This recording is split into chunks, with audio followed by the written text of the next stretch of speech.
Study in Lithuania versus Latvia versus Estonia. इस video को start करने से पहले मैं आप सबका स्वागत करता हूं। मेरी तरफ से आप सबको नमन है। तो इन तीन कंट्रीज का मैं कंपैरिजन करूंगा जिनको बाल्टिक स्टेट या ईस्टर्न यूरोपियन कंट्रीज कहते हैं। यहां पर भी बहुत सारे इंटरनेशनल स्टूडेंट पढ़ने के लिए जाते हैं। अगर आपकी डेस्टिनेशन इन तीन कंट्रीज में है, इनके जो इनटेक है सितंबर अक्टूबर 2026 के हैं और मैक्सिमम यूनिवर्सिटीज़ के पोर्टल ऑलरेडी ओपन हो चुके हैं।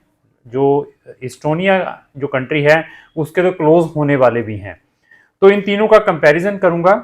तो अगर आपने इनमें किसी भी कंट्री में जाना है तो इन कंट्री से रिलेटेड हमारी डेडिकेटेड प्ले लिस्टें बनी हुई हैं। तो उन प्ले लिस्टों के लिंक भी मैंने डिस्क्रिप्शन बॉक्स में लगाए हैं। वहां जाकर आप स्पेसिफिक कंट्रीज का वीडियोस वॉच करें। वहां पर नंबर ऑफ वीडियोस मिलेंगी, फ्री में नॉलेज है, तब जाकर अपना केस दें। तो जैसे मैं इन तीन कंट्रीज का कंपैरिजन करूंगा तो ऐसे मुझे अप्रोक्स 100 कंट्रीज का एक्सपीरियंस है। हम सबसे पहले बच्चे की प्रोफाइल देखते हैं। ऐसा नहीं है कि फोन आ गया कह दे गारंटी से हम आपको भेज देंगे, ऐसा हमारे पास कोई भी मोटो नहीं है। सबसे पहले प्रोफाइल चेक की जाती है। प्रोफाइल अगर आपकी अप्रोप्रिएट है तो उसके बाद हम आपको कंट्री सजेस्ट करते हैं।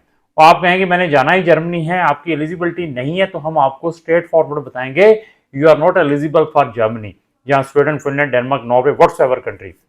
जिन कंट्रीज में प्रोबेबिलिटी है आपके 80 से 90% एडमिशन के और वीजा के चांसेस हैं, उन कंट्रीज में हम आपको सजेस्ट करेंगे।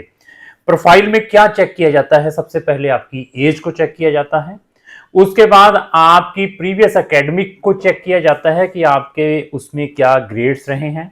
और आपकी जो लास्ट स्टडी है, चाहे आपने 12th की है, चाहे आपने बैचलर या मास्टर की है, उसमें आपके क्या परसेंटेज हैं और आपके क्या सब्जेक्ट्स रहे हैं। और आफ्टर कंप्लीशन ऑफ स्टडी आपका कितना गैप है, आपके पास कोई इंग्लिश प्रोफिशिएंसीज हैं, आपका प्रीवियस रिफ्यूजल है या नहीं है, आपके फंड्स की क्या सिचुएशंस हैं, आपकी कम्युनिकेशन स्किल्स कैसी हैं।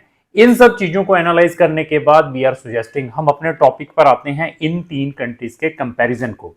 तो इनमें कंपैरिजन में क्या करेंगे, इनके फैक्ट एंड फिगर के बारे में डिस्कस करेंगे, वहां की एप्लीकेशन फीसेस के बारे में डिस्कस करेंगे, वहां की ट्यूशन फीसेस के बारे में डिस्कस करेंगे, वहां के part time post study permit, कौन सी कंट्री में ज्यादा अपॉर्चुनिटीज हैं जॉब्स की, और वहां पर पीआर की क्या पॉलिसीज हैं, हमारे थ्रू अप्लाई करने के क्या बेनिफिट्स हैं। इन सब चीजों को इस वीडियो के अंदर हम डिस्कस करेंगे।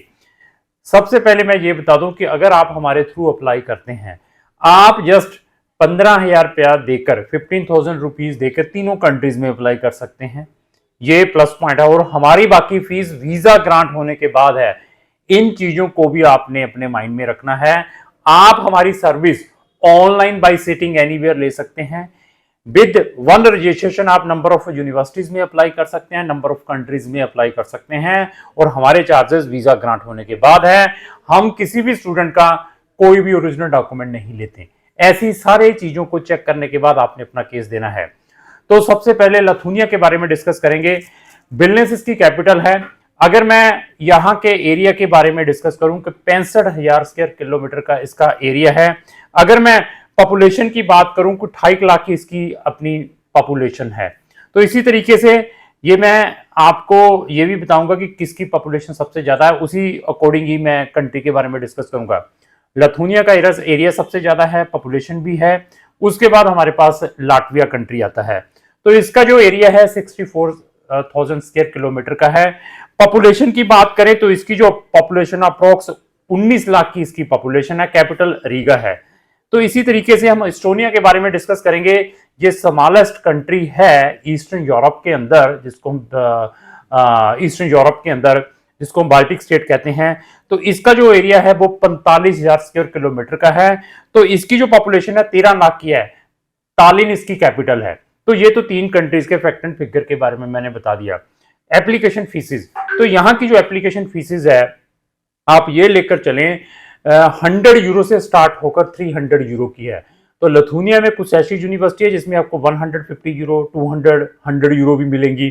तो इसी तरीके से लाटविया की जो यूनिवर्सिटीज हैं उन्होंने अपनी एप्लीकेशन फीसेस ड्रास्टिकली इंक्रीज की हैं। आज की डेट में 100 मिनिमम 150 यूरो से स्टार्ट होकर 300 यूरो तक है एप्लीकेशन फीसेस। तो थर्ड नंबर पर जो हमारे पास जो कंट्री आती है इस्टोनिया, उनकी भी एप्लीकेशन फीस 100 से स्टार्ट होकर 200 यूरो है। तो यहां पर प्रोग्राम्स, आपको यहां पर ह्यूमैनिटी से रिलेटेड भी प्रोग्राम्स मिलेंगे, आपको यहां पर इंजीनियरिंग से रिलेटेड, बिजनेस से रिलेटेड और मेडिकल रिलेटेड भी प्रोग्राम्स मिलेंगे। आप इन कंट्रीज में अपनी एमबीबीएस और बीडीएस भी इंग्लिश में कर सकते हैं।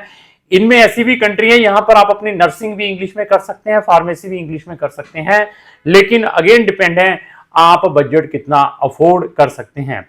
ट्यूशन फीसेस को लेकर चलते हैं।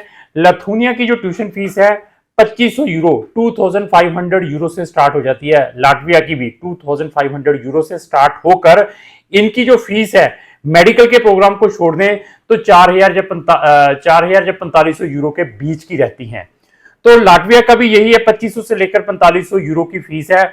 लेकिन इस्टोनिया की गवर्नमेंट यूनिवर्सिटीज की भी जो फीसेज हैं वो 4500 यूरो से स्टार्ट होकर 8,000 यूरो की हैं। तो आपको ये भी पे करनी पड़ सकती हैं। इस्टोनिया में आपको कुछ master program free of cost भी मिल सकते हैं, लेकिन आपकी बैचलर डिग्री कितनी अप्रोप्रिएट है। इन्हीं 3 कंट्रीज में आपकी बैचलर डिग्री 3 साल की कुछ कंट्री में एक्सेप्टेबल है, जैसे मैं लाटविया बताऊं, लेकिन ह्यूमैनिटी के स्टूडेंट है तो बेहतर लाटविया एक्सेप्ट करता है या नहीं करता है, ये भी एक बिग चैलेंज है। आपका एआईसी नेगेटिव आता है, पॉजिटिव आता है केस देखने के बाद। तो इस्टोनिया और लिथुआनिया की बात करें, यहां पर 3 इयर्स की बैचलर डिग्री एक्सेप्टेबल नहीं है। आपके एडमिशन के लिए एक बिग चैलेंज है। यहां पर 4 ईयर की बैचलर डिग्री के बाद आपको एडमिशन मिलने के चांसेस है, बट अगेन डिपेंड। और जितनी भी ये कंट्रीज हैं, आपके अगर 60% से नंबर कम है, गवर्नमेंट यूनिवर्सिटीज की मैं बात करता हूं, तो आपको एडमिशन नहीं मिल पाएगा। तो आप अपने टाइम और मनी वेस्ट करते रहेंगे। इन तीनों कंट्रीज में एडमिशन के लिए बिग चैलेंजेस क्या है? आपकी इंटरव्यू है यूनिवर्सिटीज की रिस्पेक्टिव, मे बी आपका ऑनलाइन एंट्रेंस एग्जाम भी हो सकता है। इन तीनों कंट्री में admission is not so easy in public universities there, क्योंकि मैंने फिर बता दिया, they are checking the profile, उसके बाद आपका सारा कुछ चेक किया जाता है। आईएलटीएस और पीटी मैंडेटरी है या नहीं है? लाटविया लिथुआनिया में विदाउट आईएलटीएस पीटी अप्लाई कर सकते हैं। इस्टोनिया में आईएलटीएस मैंडेटरी है। इवन बैचलर वाले स्टूडेंट्स के लिए भी 6.5 की रिक्वायरमेंट रहती है, लेकिन वहां पर एक ऐसी यूनिवर्सिटी है प्राइवेट जो 6 बैंड पर भी बच्चों को एडमिशन देती हैं, तो पीटी भी एक्सेप्टेबल है। लेकिन जो मेरा पिछला एक्सपीरियंस है पिछले 8 से 10 साल का इन कंट्री से रिलेटेड, आज की डेट में मैं हर एक बच्चे को यही रिकमेंड करूंगा, चाहे आपने लातविया में डालना है चाहे लिथुआनिया में, विद आईएलटीएस डालें तो आपके जो वीजा के चांसेस हैं मैक्सिमम आपके प्रोफाइल के ऊपर वेटेज हैं। But there is no need IELTS और PT for admissions there as well as for visa, but visa के चांसेस आपके इंक्रीज हो सकते हैं। अभी पार्ट टाइम वर्क सारी कंट्रीज में 20-20 घंटे पार्ट टाइम वर्क है। अप टू 1 ईयर का पोस्ट स्टडी परमिट है जब आप स्टडी कंप्लीट कर लेते हैं। तो यहाँ की PR policy after completion of study 5 साल लगते हैं, 5 से 6 साल लगते हैं अगर आपके पास कंटिन्यू जॉब है। अगर आपके पास कंटिन्यू जॉब है तो 5 से 6 साल में आपको वहां की पीआर मिल सकती है। तो इन कंट्रीज में पीआर के टाइम भी आपको लैंग्वेज की स्पेसिफिक रिक्वायरमेंट रहती है। ऐसे बहुत सारे आपको चैलेंजेस फेस करने पड़ेंगे। जॉब अपॉर्चुनिटी सबसे ज्यादा आईटी स्किल्स में अगर आपको नॉलेज है तो इस्टोनिया में नंबर ऑफ जॉब्स की अवेलेबिलिटी है। तो बाकी कंट्रीज में भी है, लेकिन वो अनस्किल्ड से डिलीवरी जैसी जॉब्स मिलेंगी, क्लीनिंग जैसी जॉब्स मिलेंगी, और आपको कोई मॉल के अंदर है, कोई स्टोर के अंदर, ऐसी टाइप की जॉब्स मिल सकती हैं। अभी आते हैं स्पाउस। तो लाटविया में स्पाउस ले आ सकते हैं आफ्टर रीचिंग देयर। लिथुआनिया में स्पाउस का प्रोविजन बंद कर दिया है। इस्टोनिया में आप अपनी स्पाउस और डिपेंडेंट बच्चों को भी ले जा सकते हैं। तो ऐसी सारी की सारी नॉलेज हमें क्यों है, ये क्यों हम इन मंचों पर बैठ के ऐसी इंफॉर्मेशन प्रोवाइड करते हैं? क्योंकि हमने इन कंट्रीज में प्रैक्टिकली स्टूडेंट्स भेजे हुए हैं। तो अगर आपने इनमें से किसी भी कंट्री या किसी और भी शेंगन कंट्री में जाना है, आप प्रीवियसली रिफ्यूज्ड हैं, डिपोर्टेड हैं, या ऑलरेडी वहां पहुंच चुके हैं, अपनी स्पाउस को, डिपेंडेंट को वहां पर इनवाइट करना चाहते हैं, तो उसमें भी हम आपकी हेल्प कर सकते हैं और आप हमारी service online bye sitting anywhere ले सकते हैं। ऐसे बहुत सारे आपको एडवांटेजेस मिल सकते हैं। आप इन कंट्रीज में ऑलरेडी हैं, वहां से रीलोकेट उन कंट्रीज में जाना चाहते हैं जहां पर आपको फ्री में एजुकेशन है, उसमें भी हम आपकी हेल्प कर सकते हैं। इन कंट्रीज में ऑलरेडी हैं, वहां से आप अपना कोई यूएस जैसा वीजा, ऑस्ट्रेलिया, न्यूजीलैंड का टूरिस्ट वीजा, किसी भी कंट्री का कोई टूरिस्ट वीजा लेना चाहते हैं, तो उसके लिए भी आपको हमारी ऑनलाइन सर्विस मिल सकती है। तो लास्टली डिसीजन आपका है, आपने अपना जो केस है किस कंसल्टेंट के थ्रू अप्लाई करना है। तो जितनी भी मैंने अभी आपको स्टेटमेंट दी हैं, अगर इसमें से कोई चीज छूट गई है तो कमेंट्स बॉक्स में लिखें, तो उसका रिप्लाई भी मैं आने वाले टाइम में करूंगा। तो लास्ट मेरी यही रिक्वेस्ट है, अगर आपको जो मेरी वीडियो चलेगी उसको लाइक एंड शेयर करना ना भूलें। Thank you.